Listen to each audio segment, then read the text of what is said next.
Hi, everybody, and welcome back to the Getaway Takeaway. I am your host, Naomi Calhoun. I am joined, as always, by my birthday boy himself. It's JD. JD, welcome back. How are Hello, you? hello. I am fresh from the Hudson Valley. I spent my birthday weekend upstate by myself, completely alone, no snitches in sight. But yeah, very peaceful. Glad to be back. Glad to talk about these next two episodes of The Getaway. A lot to talk about, Oh my at gosh. least from my end. Mm. So yeah, I'm just ready to get into it. How are you doing? How are you feeling? I'm so great. I love the Getaway so far. I've been enjoying every episode, although we've had a couple heartbreakers along the way. We'll talk about it. But anything the jet lag boys post, I'm gonna eat up. I can't deny it. I can't deny, Yeah. like if they made a board game that was just shoots and ladders across Kansas, Oh, I would watch five copies. it. Like it is what it is. I'm so excited. We're talking about episodes 2 and 3 of The Getaway, which is a show on Nebula. If you haven't watched, I gotta tell you, pause, pause this, don't watch this. Go to Nebula, get a subscription, check it out. $5. It is so much fun. Love this show. And we're very excited to talk about episodes 2 and 3 because a lot has gone down and there's still a lot to go and a lot of speculation to be had. So let's start episode 2. Matt Kroll, the gamer, was eliminated last episode, episode 1, and was shocked to find out that everybody's a snitch. You mother cut. A great first reaction to hmm finding out the premise of the game. Judy, what did you think Matt's takeaway was going to be as he found out the entire show's twist premise? I was wondering if it does seem like, I mean, they got Matt good, first and foremost. They really did. And I think that sort of reaction was the kind of reaction the boys were chasing when conceptualizing this entire show. So having Matt in that seat, I think, provided a good TV snapshot moment. Um, my sort of lingering thought on Matt is sort of how did he think the rest of the game was going to go prior to the reveal? And I guess that question gets answered immediately.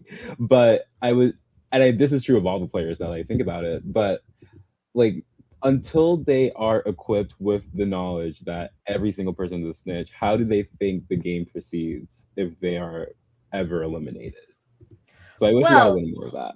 that's exactly why I think it's interesting that some people are speculating in the car about, can a loyal become a snitch? Can a snitch be reborn? Essentially, we get the classic, like the absolute classic line that happens in every kind of show like this, where it's like, "I think we got him on the first try, guys. I think we got it." 100% accuracy. We got him, boys. We did it. No need to even play the season out. Yeah, I The, mean, just give them the rest of the money now. the amount of times that was mentioned was ridiculous, and I just wanted to be like, it doesn't matter if you did or didn't get them, like you just have to make it to the end, so let's hmm stop worrying about that, divas. Let's move on. It was very entertaining in a lot of ways. So we are going to be recapping episode 2. As I said, this was a delightful episode, the restaurant. The I love, restaurant, the by the way, cafe, I love leaving poor Matt in the parking lot, and the van driving off. just kind of an extra layer of fucked up on top Yeah. of everything they were going through. Okay, so in the car on the way back after the challenge, Foreign admits to voting for Steven, because he says the ethos, you do a really good job at social maneuvering. And also in the car, Patch says we could have gotten him. We could just be suspicious of each other for no reason. They speculate, like we said, about the Stitch might be gone. Maybe there's a new one. Maybe a loyal gets reborn. I like that they're thinking about all of these things, which Mm. will lead to the big reveal of this episode and the big conclusion. JD, if you're in a game where you know you're the bad guy and somebody else has just been eliminated. How do you keep, I guess, the ball in the air? How do you keep the vibe going? Mm. Either A, don't look at me, I'm not the bad guy. Well, I don't know what you're talking about. Or B, like, oh, what could happen? How do you keep this movie alive? And we will continue to talk about Steven in particular as we go through these next two episodes. But I feel like personally, my playing style in a similar position would be closest to Steven's, where I try to be as, or I put on the facade of being as transparent as possible and being willing to share any and all information I have. um, you bring up an interesting, or you bring up something I want to talk about regarding Patch, though, which is the whole bringing up, or was it Patch or Dan who brought up maybe the loyal could turn into a snitch? I So feel like I think that it was a calls Dan sentiment. I think Dan said it while Patch just sort of said, like, what do you think's gonna happen? that stuck out to me just out of a sense of, I feel like if you think too much and if you vocalize too much about the mechanics of who the snitch is and what the snitch does, it kind of puts a target on your back as well of like, why are you thinking about the snitch so much? Why are you so worried about what the snitch might or may not be able to do within like the concrete like Mm, rules of the game, like mechanics of the game. So I'm not sure if anyone caught on to that, but that was just a thought that I had. the snitch doth protest too much. Exactly. Interesting. I love in the next day, Dan says, I didn't know the prod van could hear the player van until I saw it on Sam's Instagram story, which playing with fire, Sam, to be making Instagram Hmm. stories while your players have their phones, that is, I would not trust myself. That's crazy. I'm certain that's a risk that they were willing to take and made the necessary precautions in order to I prevent anything wrong from going on. I wouldn't trust myself either, but I do trust Sam and Wendover and the Jet Lag boys to know what they're doing in that regard. exactly. You get to my LRG, I snatch your phone out of your hand. On Yep. Wendover, they're classy. They let you keep it. They let you keep your brand going while it's Yeah. happening. They're kind enough to do that, yeah. Yes. So they have pulled up to a golf course for their next mission and are divided into teams of two to serve customers at the Getaway Cafe, I guess. Yeah, it's giving Diner Dash. Remember that computer game? Okay, first of all, I've been playing um I don't know if you're listening, skip like 2 minutes ahead. Okay, so there is an Overcooked that you can play on Facebook Messenger that my friends and I just got Oh, completely obsessed with. But I loved Diner Dash, and I had like purchased a version of Diner Dash on my same. iPod Or Touch or on my my mom iPad, did. and I can see it in my purchase history on iTunes, but like I can't download that game anymore, and it's devastating to Oh, me that is heartbreaking. because I get the Diner Dash itch so often. I I love, think love, about it love at least like once a week. a At little least once a happy week. game. Oh my god, obsessed. Yes, very Diner Dash coded this episode. Got to get the combos. Okay, here's how the game Right? works. BTW. They're going to be divided into two teams of two, which ends up being Foreign and Dan and Georgia and Steven, with Patch being the host. The teams of two are serving the customers, and the host is assigning the customers to their tables. So, two people can win safety this round if you Hmm. score the most money for the loyal loot stash, and Patch ends up being the host, unable to win safety either way. They said, okay, that Patch got to make these decisions because he had won the most money in the last round, Right. in the last challenge. And then Patch made this decision to not be eligible for safety and just be the host. I thought this was kind of crazy. I gotta be honest. I could not believe Agreed. that you would willingly choose to not have safety in a game. And I've actually been trying to like for myself, like strategically rationalize this decision, but I'm not sure that I can because I feel like for no matter what your specific circumstances might be, if you are, at least my thinking is, if you are trying to appear as loyal as possible, you should be playing with the fear of getting voted out. And I mean, obviously the snitches as well, but I feel like not not giving yourself it being empowered to give yourself a chance at safety and not taking it, that was bonkers to me. Exactly. It's a good way of putting it. So the team of Georgia and Steven are sticking together. They are essentially an alliance at this point. Voting block alliance, Hmm. whatever you want to call it. The divas are sticking together. I think it's very smart to be on the same team as a person you're working with. But it's a big risk and it pays off because they end up winning the challenge. But that could have easily just have been them trying to team up on Patch to send Patch home. Do you think in a situation like that they could have successfully gotten Patch to go home, or do you think that that Dan? Because here's how I see it, and then I want you Hmm. to tell me how you see it. I feel like Dan would have been the swing vote in that situation. In a situation where Georgia and Steven don't win safety, they need to throw it on to Patch. But would Dan go for that? I just don't know. What do you think would have happened in that scenario? So in that scenario, you're talking about the possible votes being Patch, Georgia, and Steven. I don't see how either Dan or Foreign in that scenario don't vote for Steven. It seems like both of them were willing to vote for Steven in the first episode. Foreign Mhm. actually did vote for Steven in the first episode. So it would have been a very hard sell for Steven and Georgia to try to push that vote onto Patch, I think.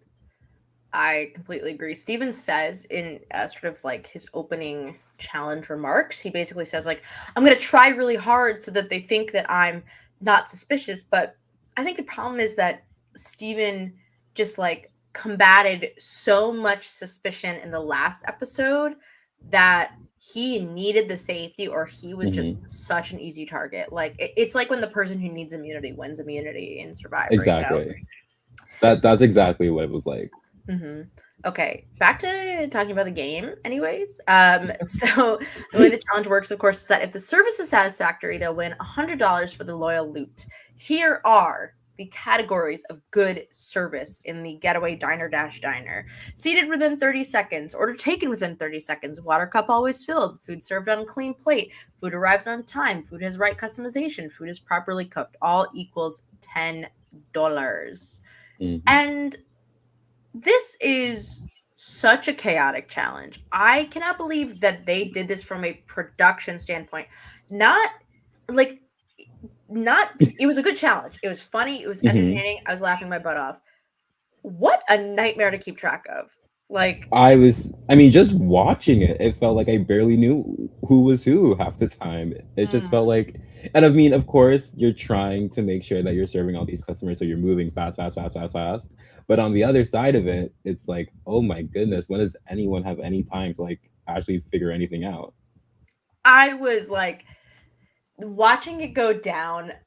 I was shocked at how crazy it was. I also figured that like I guess I didn't account for the diners being an element of chaos within itself. I was thinking that it would True. be maybe actual Well Jetpack behaved. fans in Nevada or something. Yeah, and instead it was, of course, the crew and eliminated players and exec producers being menaces. Which is a shame. I know that Adam's camera sort of got messed up, but we didn't get to see a lot of Adam's reaction to everything. But Oh, this no, I was didn't know that. That would have been so funny. That yeah, must have this been was funny. a genius challenge. So before we get into all of our thoughts, any money lost due to poor service is going to go into the snitch stash, and the most money earned for the loyal loot would win the challenge and win the safety for those two people. Okay, but first things first. Here's what I want to talk about: the griddles. The Oh griddles. my god. Okay, so what was the deal with the griddles? Were they on? They were. It sounds like they were even shittier than production expected them to be. Like the goal was to maybe, handicap them a little, give them like, Hmm. oh, it's not too hot. And You instead know, it like was plausible deniability a little bit. Yeah, instead it was like literally a cold stone. Like, you know, it just ridiculous. That's so funny. I felt bad for them, but I loved the ingenious ways they came up with, I guess, satisfying the Yeah, requirements. working For around it. example, the brown pancakes.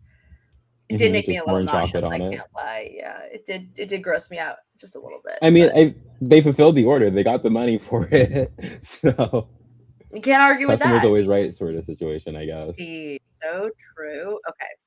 The second thing I want to address, Jimmy, would you drink water out of a hose if a YouTuber handed it to you? I I wanted to bring up the tap water situation. Like, what is are they are they in Utah? What's the like water tap water situation there like? Well, like sort of regardless, there was no sink to fill up at. They had to use the hose, like me when I was 5 in my backyard. Like, oh my I god. mean, it's truly the what is the outdoor dining experience. Yeah, this is Purely. exactly why I I'm with mean, Mayor Adams. Let's remove the outdoor dining. Get them out of here. No, oh my god. I mean, the only thing that would have made it better if it was instead of a hose, they had to like run into a lake. But too dry for that, Yeah. seemingly. Do you remember in the Survivor New York 7 challenge where we made you pick up lake water? You were on the puzzle. Were you blindfolded that whole time? I think you were, right? No, I was I could see the whole time Oh, because that's I right. was directing the puzzle. I wasn't doing the puzzle per se. Yes, there's something beautiful about lake water when you take it out of a lake where you look at it and you're like, "Oh, that's lemon lime Gatorade." Yeah. Um, Like, it's a little oh, nuts. that's a color that exists? Sick. Yeah, exactly. It makes you like worry about every single accidental gulp of water. It makes you very worried for Ben in New Zealand inhaling like New Zealand lake water and vomiting. You get why he vomits after, Yeah, you know. That's the vibe. That's the vibe. This is the crux of the episode, JD. It's Tomato Gate. tomato gate. Yeah. Foreign says, I'm gonna throw Dan under the bus. Sweet baby Dan. And I texted you this. I don't know how you feel. hmm And I don't know. I think that Dan to me is Johnny Mac reincarnated. Yes, I didn't I meant to react to that, but yes, I can't unsee it. Just in the mannerisms, the attitude, the just like insane sense of humor, like it's all there. All the check marks, all the boxes are being checked off. I was watching like a embarrassing compilation of Big Brother clips.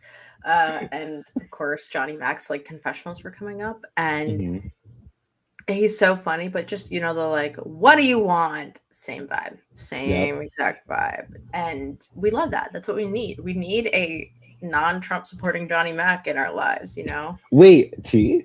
I know, I Oh know. He's like kind no. of off the deep end. I know. I liked Johnny Mac. I did Wow. too. I really like Johnny Mac, but now we have Dan Toomey.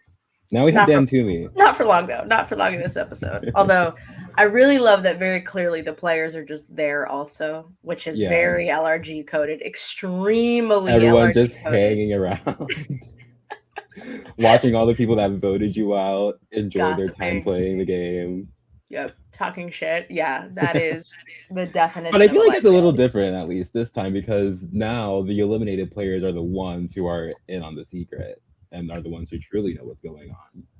Yes. Sort of the opposite of like a mole or trader's game. hmm This was so much fun. Tomato Gate, I thought was a great. So Foreign initially tries to sabotage by spilling the water everywhere, which Yeah. okay, Adam says did not count for anything, but you do have to note that the food, like the water cup, always has to be filled. The food needs to be served on a clean plate. Like if you mess up the surface and you mess with your timing and the guest, those are hmm all good ways to sabotage without inherently losing money directly. Yeah, it could be like a not a co benefit in this case, I guess, but some like whatever the opposite of a co benefit would be, sort of indirect sabotage or direct indirect sabotage. So when Tomato Gate was forming, what did you think? What did you think of Thorin's plan to essentially throw Dan under the bus? So watching Tomatoegate went down, I could not believe. I did not think that this was something that Warren would be able to get away with. I thought it was incredibly, and I mean, this is knowing everything as someone watching the show as part of the audience, Oh no. but I feel like just taking a look at Foreign at any point during this challenge, you could have saw something that you could have raised a flag at. And Mm-hmm. and in his defense of Tomato Kate, Dan does, like try to bring that up, but we can I'm getting a little bit ahead of myself, but there is a reason that I understand why Foreign got away with Tomato Gate, but watching it, I did not see it happening. I agree. When he mentioned the concept of it, I was like, but it's such a small thing. Mm-hmm. However, I do think in a game like this where you're looking for the sabotager, you're looking for the snitch. I just finished the entirety of the mole in the time between the last episode we filmed and this episode. You are looking for the small things. So I understand the idea that like it's just a tomato, like what is the big deal? But in a game where you're looking for like who is sabotaging me, who is really trying to be as subtle as possible with the way that they're messing up. Something as subtle as like the discrepancy between a tomato on a sandwich could totally help the mole, the snitch, whoever. And I understand why you have to be vigilant about it. And again, there's so much discussion about like when somebody gets thrown under the bus for a pretty logical reason because everybody else is looking for the way out, is looking to like just cross the finish line, they're jumping. It's like Yep, piranhas, it's so like easy to just like snowball. you just dropped like a piece of meat in the piranha tank and then they all like go for it. Yeah, frenzy. Yeah. It's you know what it kind of feels like? Maybe I said this last episode. It feels like every single vote is like when you're trying to first boot somebody from your tribe in Survivor, where you have just Mm. absolutely nothing to go off of. And you're just sitting there being like, I do not know why I'm gonna vote for this person. It's Yeah, just it's this like reason. 80% of you is just sitting there thinking, I hope it's not me, and Mm, just putting all of your effort into trying to make sure that it's not you, that you're barely even paying attention to everything else that's going on in the game. So it's interesting, but it's also tough to navigate. yeah. And for Dan, I think this is a really tough situation where I don't know how Dan gets out of it. So Tomato Gate really puts Dan under the bus. And my question for this episode of the podcast is really like, how could Dan have escaped the wrath of the other four contestants and gotten out of the line of fire? And I think my theory is the only way he could have done it is by going to Georgia and Steven and saying, like, I'm with you 100%. Those two are a pair. We need to vote one of them out. I don't know any Mhm. other way that he could have argued because it's such a 50-50 split. I'm like, did I lose the tomato? Did I not lose the tomato? Yeah. I mean, I feel like the play for Dan definitely starts with making sure that Foreign is his target for Tomato Gate. But Mm-hmm. I also feel like Dan was I feel like everyone else strategically kind of had a head start because they were more willing to engage with like the more strategic and social politic part of the game.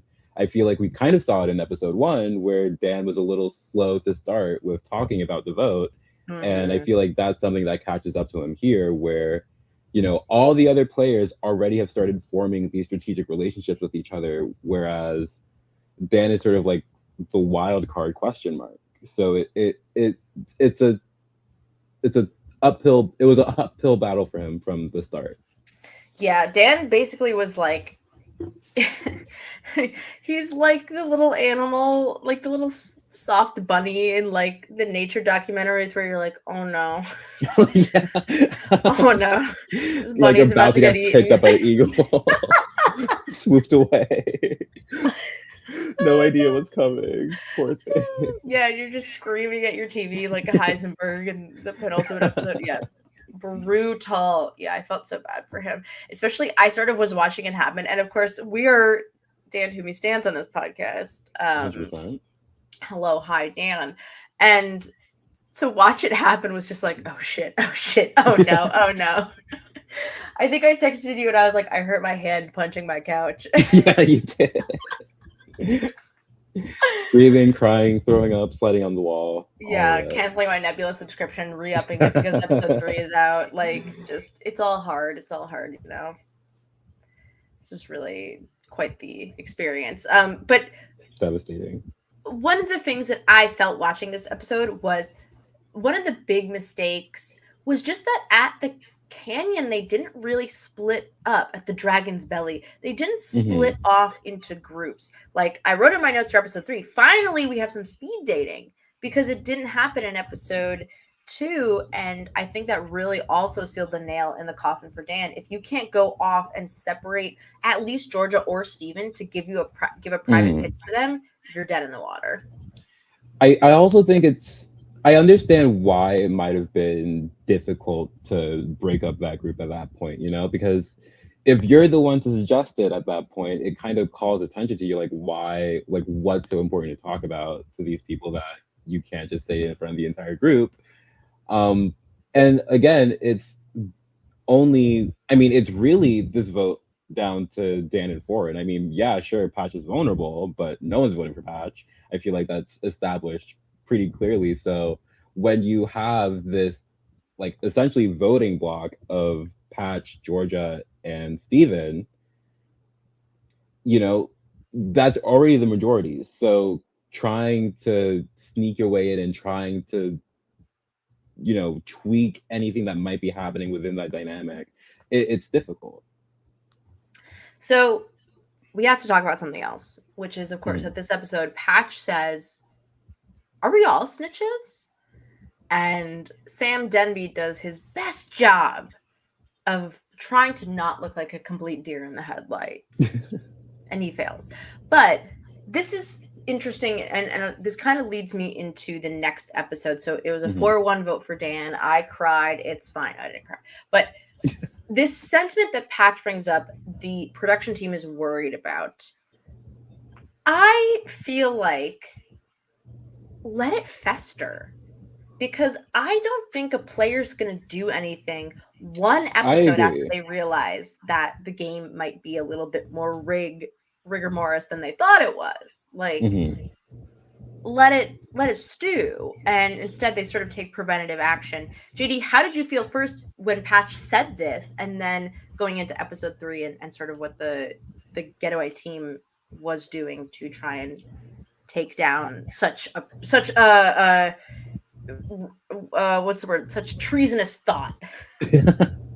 Well, my first impression was, wow, so Patch is a gamer for real. Like Yeah. he knows how to think about these kinds of games. So to see him arrive at that I mean, I was certainly as shocked, if not more shocked, than the crew and production that anyone had gotten to that conclusion so early. But I think it was either Ben and or Adam brings up the point that that's if Patch shares that suspicion, it immediately paints a target on his back because the implication there is that Patch is a snitch, like point blank. So I feel like the line of thinking kind of could have stopped there, where it's like, okay, Patch would have to be 100% sure that Hmm. everyone else in the game is a snitch for him to bring that theory to light. And again, just from that cursory question, it was clear that he wasn't there. Maybe the response might have leaned him to 100%, but certainly nowhere close. At least that was for what I gauged. So, yeah, I mean, I thought the preventative measure, and we'll talk about it more, I think it was fun, but Yes. ultimately, like, for the sake of the game, I feel like it could have been left out. Hmm. And this is where it's really interesting to watch a show. I like everything I'm about to say is not meant to sound shady. It's meant to be a compliment to the freedom and creativity that the jet lag team and the Getaway team has. But because it's Nebula, because it's not a game show certified by the United States government, because it's not CBS or Fox or ABC, there is this freedom to move on the fly and adapt that I think someone like me, where I'm very much trying to emulate a game show in that I don't want to make decisions on the fly, I want to plan for everything. I'm initially very hesitant at it. It sort of like makes me anxious. Like I was saying to my boyfriend that when Steven asks Adam a question and Adam just answers automatically and doesn't even go check with his producers, I'm like, oh my god, I could never. Like I have to ask Chris Lord exactly what he wants to do and then run it back. And I thought that was so funny. You just think like this should be set in stone, this should be set in stone. Let's overanalyze every decision that we make to make sure it's perfect and fair and whatever. There's a lot of loosey goosiness to this show, and it's kind of enjoyable as a reality TV fan to just like, it's letting go, it's decluttering your stuff. I will say, like, my one worry about the Getaway was that it would feel a little too much like, the mole or traders or whatever other social deduction game you want to insert here. But to your point, like, I feel like because of how I feel like Wendover, the Jet Lag Boys, however you want to categorize them, have developed like such a specific style in their content where I feel like you're focusing just as much on like the entertainment of the show as you are like the intricacies and like the progression of the game. Like I feel like they're doing a really good job at balancing those two things out. By the way, I just want to give a shout out to Georgia who commented on our last Yeah. episode. Hi Georgia, if you're listening. Hey, thanks for being here, girl. queen. Yes, I think that like it's not meant to be an insult to the game design. It was like just such a moment where I was like, wow, this gets to be so different than current reality television that either of us are consuming. I mean, we're watching Big Brother now, which I mean, are you unfortunately? Yes, I was gonna say, speak for yourself. I haven't watched a second of this season of Big Brother. One of those Not yet, moments at least. where I'm like, okay, mute the BB26 hashtag. Who cares? And then it's like immediately, oh, it's entertaining. Shit. Okay, never mind. All right, I'll go watch. Yeah, I mean, I'm like just dragging my feet to get there, but I'm in a group chat, so I'm keeping up somewhat. I wish it'd be funny if there were live feeds for a show like this. But I think the idea of trying to sway Patch in general, not even talking about the method, I don't believe it was necessary. It sounds like you don't really believe it was necessary either. Yeah, I agree with you on that. I think that because also what is the goal? Is the goal to just have everybody play pretend the whole time?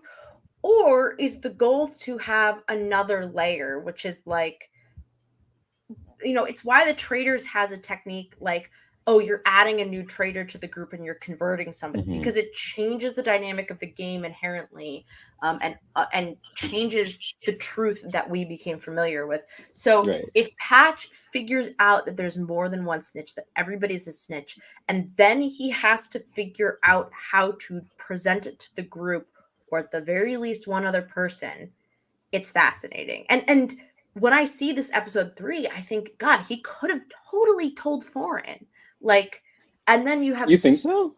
I think that Foreign is acting the most suspicious, like so suspicious.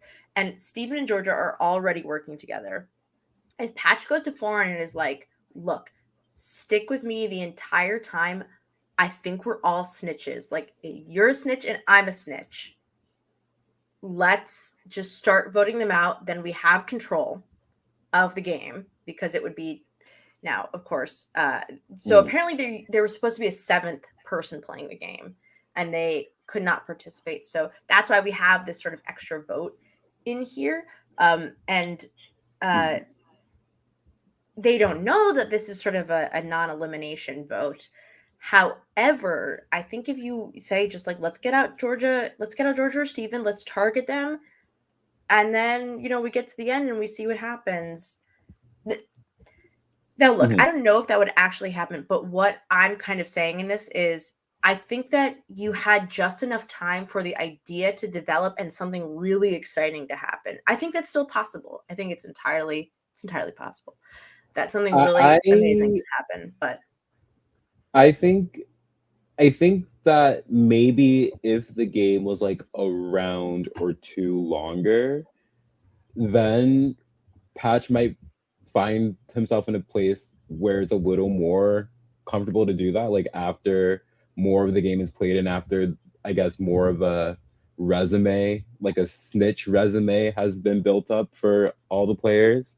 But the reason I'm more hesitant to think that Foreign would bite for this plan is, you know, you could very easily just then turn around to Steven and Georgia and be like, hey, look at what Patch just told me. Patch is a snitch. Let's get him out. yeah, it is a calculated risk, and that's also why it would be so interesting. Like again, it would be fascinating if Patch takes the risk to say, I don't know what's going to happen.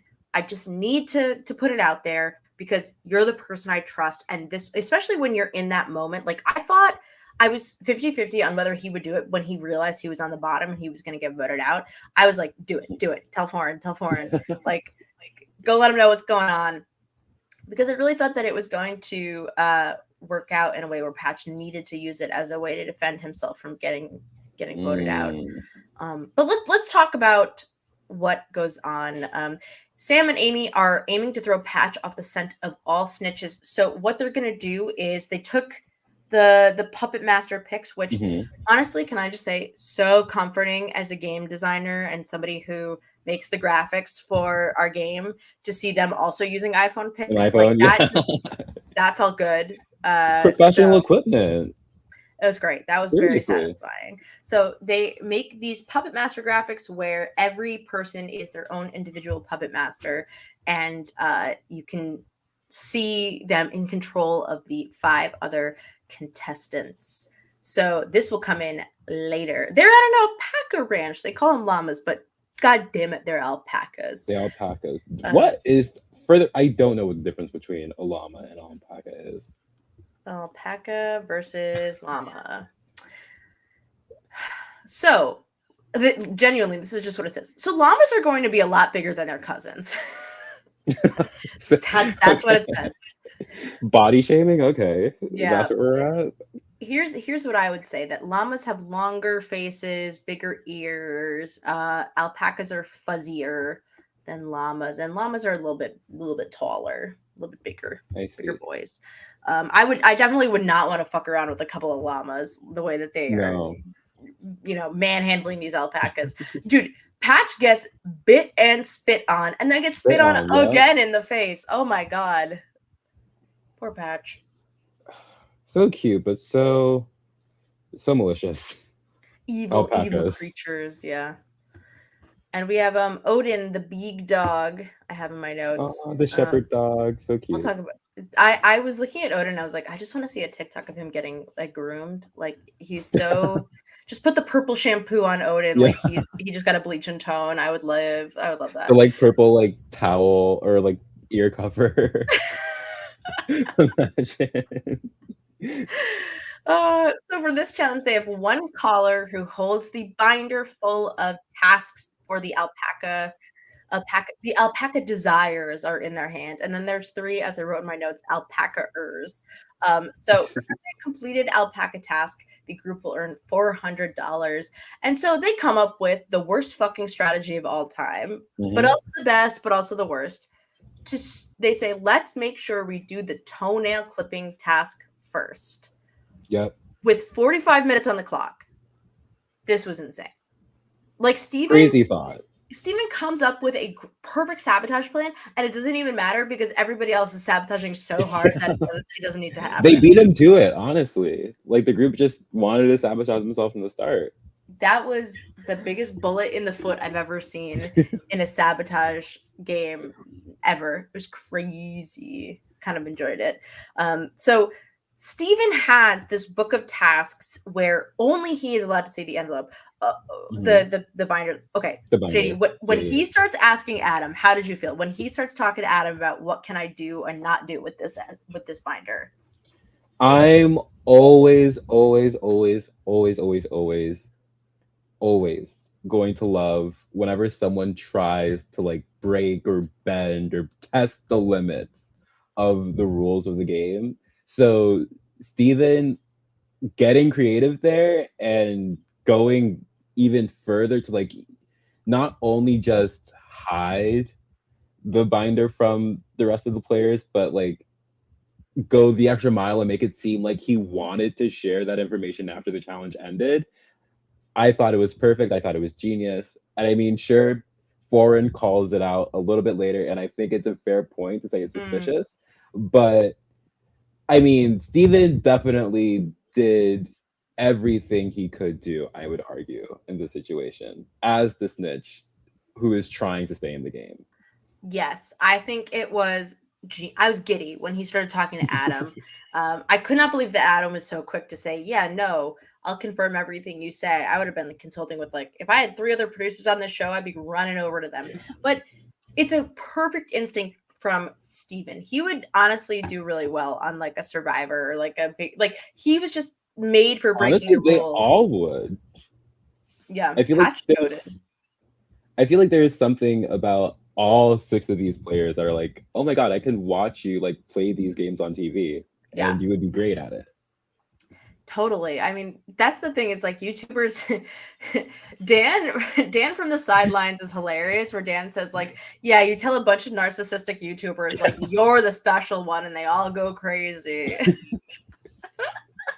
Oh my god! But he showed up in his like the way I can describe him is like middle school. My dad bought me a truck, sunglasses. I lost my fucking mind. The kid in high school who Oh my dipped god, that's perfect. tobacco. Yeah, like I lost my shit. It was so funny. Just to talk shit about them at the monitor the whole time Yep. was absolutely hysterical. Yeah, so Steven, Honestly, I think just before you go ahead, I just think that Dan is the perfect addition to the peanut gallery. yeah, he's almost like more entertaining when he's able to like actually essentially openly talk shit. Like if he Mhm. was able to openly talk shit during the food challenge and wasn't overwhelmed by all of the orders that he had piling up, I'm so curious what he would have to say. So Stephen gets confirmation that the binders full of alpacas will not be seen and starts really messing very subtly with the way this Mhm. game is going. Also, we get an appearance from Den Boyle, Ben's Ben evil Boyle. bizarro twin brother, who's also a rancher in Utah. Who would have thunk? Um, some Man of some great multitudes. some great Ben Doyle uh, overalls in this episode. Gotta Classy. check for those always. Yes. So Steven essentially his strategy for sabotage is complain about the pictures. Oh, they've chosen the alpacas that look alike. It makes it very difficult for me to tell which one is which. Mhm. Great strategy here because you can either waste time being like, oh, does it have like a brown spot above its eyebrow? Or you waste time by saying, let's just do both of them. Who cares? Please, we just Yep. need to go, go, go. A wonderful time waster. And also the crazy names of these like these alpacas had some crazy names that Tomar I leche. My yeah, favorite. I loved it. I loved it. Chocolate Sunday or something like that. Cocoa Chocolate Sunday, Sunday. yeah. Cocoa Ladies and Sunday. gentlemen, welcome to the stage, Cocoa Sunday. She's a regular drag brunch. Oh man. Okay. Mhm. Um, Sabrina Carpenter starts playing that's me, alpaca. Meow Pack. So I love the contrast between Steven being like, oh yeah, I'm actively fucking sabotaging it every chance I get, and Georgia being like, you're doing amazing. I mean, there were certain points throughout these last two episodes where I'm like, did Georgia forget that she's a snitch? And I mean, obviously the answer is no, but I feel like even more than Patch, Georgia has just not put any money into the snitch pot. So, I mean, like, I guess that's a valid strategy as the snitch to just get to the end and win like $1. Yeah. But it's it's just so I love Georgia. Georgia has been such like again, I feel like I'm just like gushing over all of these players, but they're all just so lovely and they all just bring like good energy to the show and they're so fun to watch. Yes, I have really enjoyed this show, and the personalities. I feel like one of the biggest hurdles in any reality show is showing you the characters and getting to like them immediately. I mean, I just watched The Mole and I could give or take about half of them. But Hmm. this was definitely a group where I know everyone's personality. I can see their strength, especially someone like Steven Patch. Their wheels are always turning. Georgia is so high energy, it's hilarious. And Foreign is doing foreign. You know what I mean? Like Yeah. he is Foreign is an enigma. okay. Can we Foreign, go go ahead. ahead? No, I was just gonna continue with dribble. Okay. Well, I'm Hot gonna air. bring up different dribble, which is okay, Odin, you need to chill out. I know that Nebula is exclusive content, but save it for your OnlyFans, Odin. Jeez. Yeah, missing out on some big bucks there, buddy. What a what a wild time that was. I was laughing so I hard because know. you just start to notice it and then you're like, well, surely this will get cut almost immediately and Right. nobody will do this. And then And then it just stays there. and Odin is at hard at work. You wonder what goes on at the farm. It's just Hmm. the way that like the way that Foreign is just like, sir, not right now. I know. Honestly, that's the way to do it. You know, we're sex positive over Right, here, right. but there's a time and place. Stay safe, everybody. Um, I really enjoyed the moment where like they've been sucking so bad for like 35 minutes, and Patch is like, It okay, takes them well, like 15 minutes to clip the nails. and then Patch is like, I'm gonna try really hard because I feel like this is going so badly. I should just try. And it doesn't get any better. Like he literally says, I'm actively going to try to win this challenge, and it literally And then stays he gets at spit in the mouth. yep, exactly. Disastrous. So Patch tries hard. They figure out that Ben's hat is the special hat, which of course it is. It's a special hat. Special Um, hat on a special boy. there's this moment where they're just about to get the last alpaca roped back up after the 30 seconds, and at like second 21 of 30, Oh, there's gold in them there hills, and I'm gonna die, get it or die trying. Like takes off, run like the wind, bullseye. That alpaca's gone. It was amazing. I know. Seeing all of them just like fall in defeat because of that was so funny too. Yeah, just all of them screaming. Like the cameras aren't even prepared to go in that direction, which is I the know. sign that something has gone wrong. Yeah. Like Nobody's the filming quick that. pivot and the alpaca is already like 100 meters away. So with that, it is only $800 out of a total 2,400. So that means they actually got 1,600 in the snitch stash. So overall, a great day for snitches. Yeah, Great day to be a snitch. everyone's Almost happy. $3,000 in the snitch stash. That's pretty darn good. I'd say that's great. I would love Great 3K. progress. Thank you. So they show the temp posters in these confessionals with the individual puppet master picks, and it seems to really do a number on Patch. I Mhm. guess I don't know if it was necessary. The graphics look good, by the way. No shade to the graphics. Graphics were good. Wish I caught the credit for the graphic designer, but brilliant. They look so good. But JD, do you think at the end of the day this move is necessary based on how Patch reacts and how it pivots from there? Necessary, no, and for the reasons we discussed earlier. But I do think it adds more to like just the narrative of is Patch going to figure it out or not? Because the argument could be made that if the crew does nothing about Patch's suspicions, it just continues to like become a stronger and stronger feeling in his head. But in doing this, you kind of set everything back at zero almost because you could have on one hand say, okay, this poster confirms that I'm the snitch, but you could also go to that next level of thinking of what if everyone is being shown this poster and, these posters for what they actually are, which is, everyone is seen as that puppet master in their own photo or in their own poster. So I don't ultimately I don't think it's necessary, but I do enjoy, I guess, the mystique it has towards whether or not Patch is genuinely on the scent of what the true twist is. That's such an interesting idea that if you think about it a little bit more logically, and if you see maybe everybody getting shown an iPad, Hmm. what are they looking at? They're not looking I at mean, I Twitter. also feel like They have their I phones. also yeah, I don't think I feel like it's a long shot ultimately Hmm. because I'd imagine I don't know this for sure, but I would imagine that while during confessionals, all the other players that aren't in confessional are like sequestered away where they can't see or hear anything. But yeah, that was just a thought that I had. Like, what, like, just keep asking yourself, what if? And I feel like Patch maybe didn't do that this time around. So true. Nebula's what if. Okay.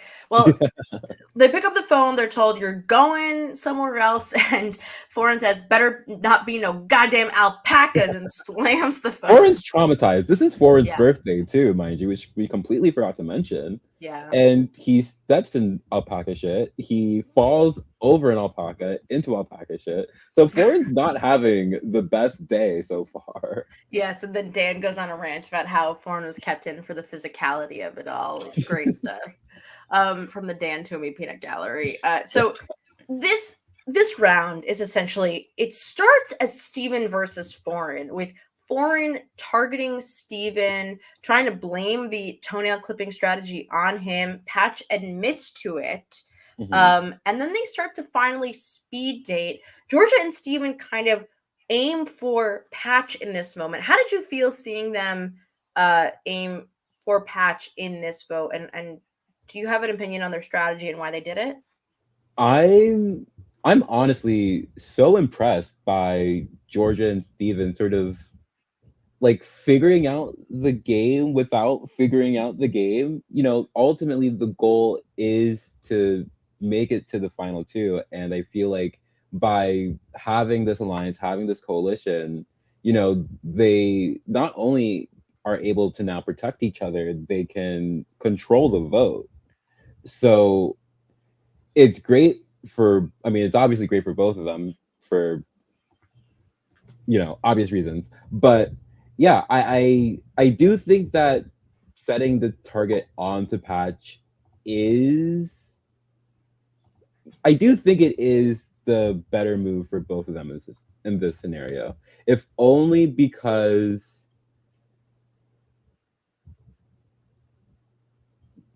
and I mean this is something that they talk about in their own discussion too, but if only because it would be more likely for Foreign to turn the vote onto Patch than for Patch to turn the vote onto Foreign.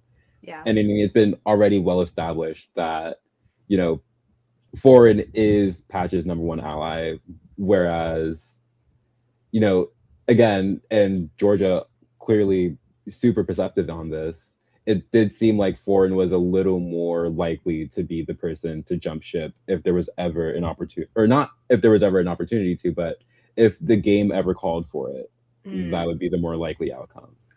yeah. And I think that Patch sort of falls into the patsy role a little bit here. Like, there's not a lot to be blamed on. So once it's sort of like, oh, the toenail clipping strategy, and then all of a sudden, first everyone's all for it, and Hmm. then all of a sudden, one day these bitches are with you, and the next day they stab you in the back. Like, hello, what Hmm. happened to loyalty amongst YouTubers?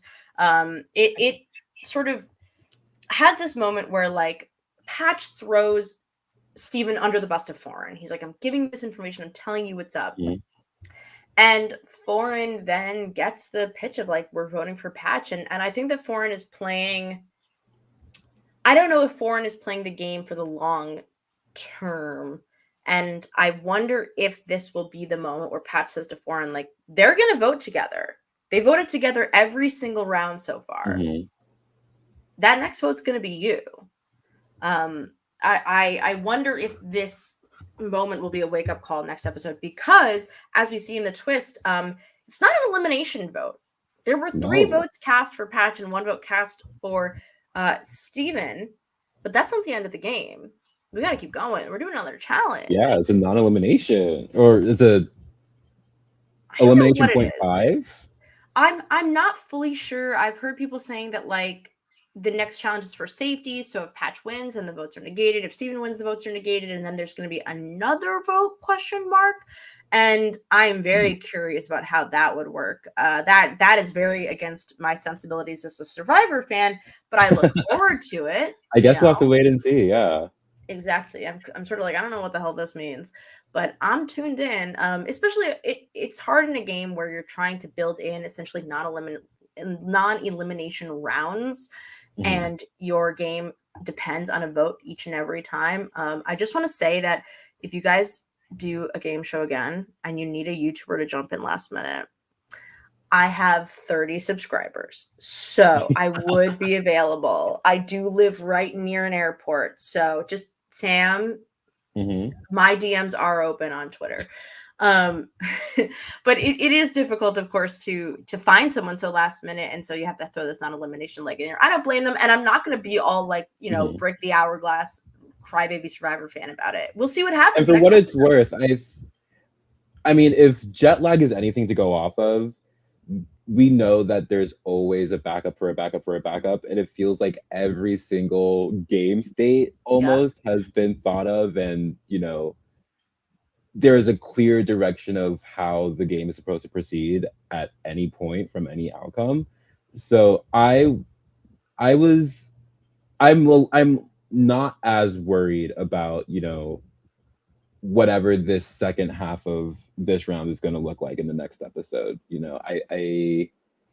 I couldn't begin to speculate on what it could be, but it's going to be interesting. I feel like I could say that with a quite large degree of confidence.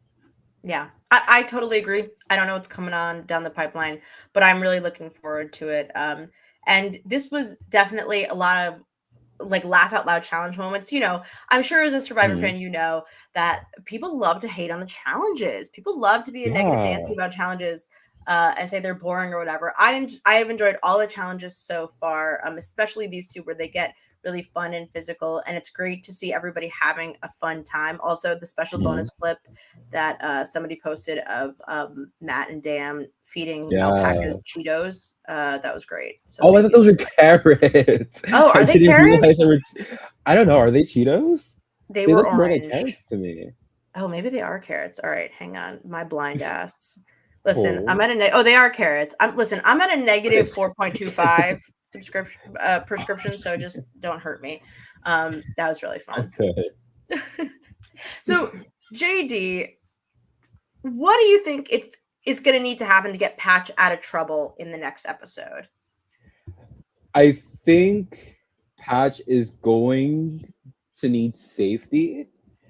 It becomes very difficult for Patch, I'd imagine, if that doesn't end up happening. Like we talked about, I think Patch does need Foreign as a number on his side in order to survive. And not only that, I think Patch needs to make sure that Foreign is willing to risk whatever might be at risk if a vote deadlocks, because we still don't know what happens, I don't think, in the event of a tie vote. Exactly. So it's concerning. It's like, I don't know what's going to happen for Patch or in the case of a deadlock, but if he can't pull this off, then he needs to go to Georgia and Steven immediately and throw Foreign under the bus, which I don't want to see. I want to see like the alliance sort of get contested against. Yeah. But I don't know how that would happen if Patch doesn't sort of pull himself out of this. Agreed. Wow. Well, it seems like a tough hill to climb. Yes, it's a tough canyon to get through, but we believe in you, Patch. I need you to scare the ever-loving daylights out of San Denby again, please, please, please, please. Oh my god. Okay, well, that was our episode 2 and 3 recap. Thank you for joining us. If you're new here, Silent Podcast is a network dedicated to discussing reality television. We're talking about Big Brother this summer. I just did Top Chef with my amazing queens, Gia and Nicole. We've got The Mole. We've got Taskmaster. We've got Traders coverage all over the place. You don't want to miss it. We got it all. We got it all. So thank you so much, JD. And by the way, I just want to give a shout out to Jet Lag the Game on my phone. Essentially the official Jet Lag meme account. My new favorite account on Twitter. Yeah, you're a legend. Whoever runs it, so funny. You make me laugh every time. It truly is. Every time I'm like, well, there can't possibly be another new meme format I don't understand. There is. There is, turns and then out. Here is Jet Lag the Game on my phone, right at your doorstep, right on your Twitter feed. Exactly. Also, can we just talk about for a second, like, did you see the Sam Joe Biden picture? No. Sam met Joe Biden as like a kid when he was school. like 10, right? Yeah, I did see that picture. That was a lot. That's wild. Who is Sam Denby? Who is this man? How many lives have you led? Sam Denby, have you been secretly influencing the government this entire time? The conspiracy starts with you. That's all I'm going to say, you know? Mm-hmm. Okay. Well, thank you so much for listening. Make sure to subscribe, a 5-star rating. Thank you so much. Shout out to the Jet Lag Discord. Love you guys. And I will be back. We'll be back next week to talk about episode 4. Goodbye.